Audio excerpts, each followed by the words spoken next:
हम लोग इस वीडियो में गरीबी या निर्धनता के बारे में पढ़ेंगे। चलिए शुरू करते हैं।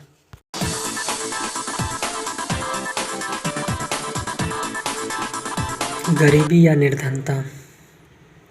गरीबी साधारण बोलचाल की भाषा में गरीबी से तात्पर्य उस अवस्था से है जिसमें एक व्यक्ति अपने तथा अपने परिवार की मूलभूत आवश्यकताओं जैसे रोटी, कपड़ा व मकान की पूर्ति भी नहीं कर पाता।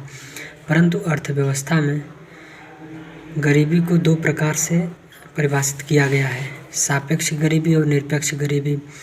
सापेक्ष गरीबी, इससे तात्पर्य दो या दो से अधिक व्यक्ति, समाज, देश की तुलनात्मक आर्थिक स्थिति से है। उदाहरण के लिए, मोहन की आय 25,000 रुपये है जबकि सोहन की आय 15,000 रुपये है। अतः हम निश्चित रूप से यह कह सकते हैं कि सोहन मोहन की तुलना में अधिक गरीब है।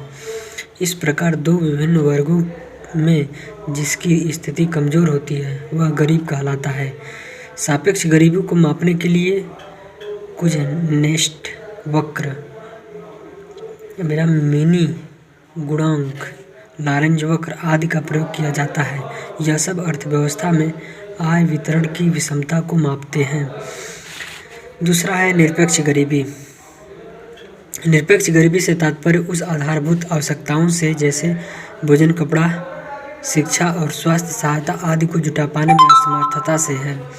इसका मापन उपभोग स्तर के आधार पर किया जाता है। कहीं इसे कैलोरी में मापा जाता है तो कहीं प्रतिदिन प्रति व्यक्ति उपभोग व्यय तो कहीं प्रतिदिन प्रति व्यक्ति आय से किया जाता है।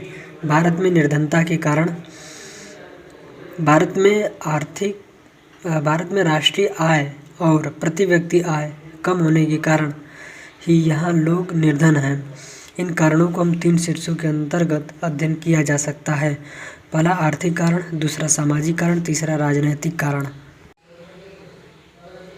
आर्थिक कारण: पहला निम्न प्रति व्यक्ति आय, दूसरा जनाधिक्य, व्यापक बेरोजगारी, आय का असमान वितरण, कृषि पर अधिक निर्भरता, औद्योगिकरण का अभाव, आर्थिक निर्माण संरचना का अभाव।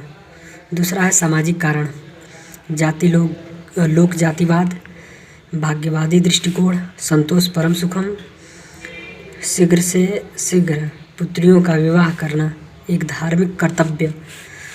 तीसरा राजनैतिक कारण: भ्रष्टाचार और स्वार्थपूर्ण नीति। कारण और निवारण: हम गरीबी के कारण क्या हैं और उससे निवारण कैसे कर सकते हैं। पहला, निम्न प्रति व्यक्ति आय। इसका निवारण होगा उत्पादन में वृद्धि की जाए।